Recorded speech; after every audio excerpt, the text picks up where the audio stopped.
Market లోకి ఇంకో కొత్త స్కామ్ వచ్చింది. ఈ స్కామర్స్ ఎంత అప్డేట్ అవుతున్నారంటే మీ మొబైల్ కి ఒక అన్నోన్ నెంబర్ నుంచి కాల్ చేస్తారు. మీరు ఫోన్ లిఫ్ట్ చేసి ఎవరు అని అడగగానే మీ నెంబర్ మీ ఫ్రెండ్ ఇచ్చిండు అని రాండమ్ గా ఎవరిదో ఒకరి నేమ్ చెప్తారు. మీరు ఫర్ ఎగ్జాంపుల్ మీ ఫ్రెండ్ పేరు సురేష్ అనుకుందాం. వాళ్ళు కాల్ చేసి మీ నెంబర్ సురేష్ ఇచ్చిండు అని చెప్తారు. మనం కలిసి చాలా రోజులైంది కదండి, మీరు మర్చిపోయి ఉంటారు, ఈ వీక్ మా ఇంట్లో ఒక ఫంక్షన్ ఉంది, మీరు సురేష్ మాత్రం ఖచ్చితంగా రావాలి అని చెప్తారు. అలా చెప్పి సురేష్ మీకు కాల్ చేస్తా అన్నాడు, కాకపోతే అతని ఫోన్ స్విచ్ ఆఫ్ అయిందంట, వేరే నెంబర్ నుంచి మీకు కాల్ చేస్తా అని చెప్పిండు అని కూడా చెప్తారు. అలా ఇతనితోటి మీరు ఫోన్ లో మాట్లాడుతూ ఉండగానే ఇంకో కొత్త నెంబర్ నుంచి మీకు కాల్ వస్తుంది. మీరు ఎలాగో అతనితో మాట్లాడుతూ ఉన్నారు కాబట్టి అవునండి కొత్త నెంబర్ నుంచి మనకు కాల్ వచ్చింది అని చెప్పగానే అవునా అండి ఒకసారి కాన్ఫరెన్స్ పెట్టండి, ముగ్గురం మాట్లాడదాం ఒకటేసారి అయిపోతుంది కదా అంటారు. అరే కాన్ఫరెన్సే కదా ఏమైతుందిలే అని అనుకోని మీరు వెంటనే కాల్ ని మెర్జ్ చేసేస్తారు. మీరు ఆ కాల్స్ ని మెర్జ్ చేసిన వెంటనే ఇందాకొచ్చిన కాల్ నుంచి ఒక ఓటీపీ ఆడియో వినిపిస్తుంది. ఆ ఓటీపీని ముందు కాల్ చేసిన అతను విన్న వెంటనే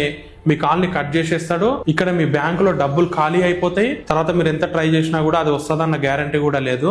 దీన్నే కాల్ మెర్జింగ్ స్కామ్ అంటారు. ఈ మధ్య ఇవి కూడా చాలా ఎక్కువ అవుతున్నాయి. మీకు తెలిసే ఉంటది ఓటీపీ టెక్స్ట్ లోనే కాదు కాల్ ద్వారా కూడా మనం తెలుసుకోవచ్చు. అందుకే ఎవరైనా అన్నోన్ నెంబర్ నుంచి మీకు కాల్ చేసి మీరు అది చేయండి ఇది చేయండి అని చెప్తే మీరు వెంటనే అలర్ట్ అయిపోయి ముందు మీరు మూసుకొని ఫోన్ పెట్టేయండి అని మర్యాదగా చెప్పేసేయండి. సో ఈ స్కామ్ కి బలవ్వకుండా ఉండడం కోసం వెంటనే ఈ రీల్ ని మెయిన్ గా మీ ఫ్రెండ్స్ కి ఫ్యామిలీ మెంబర్స్ కి షేర్ చేయండి.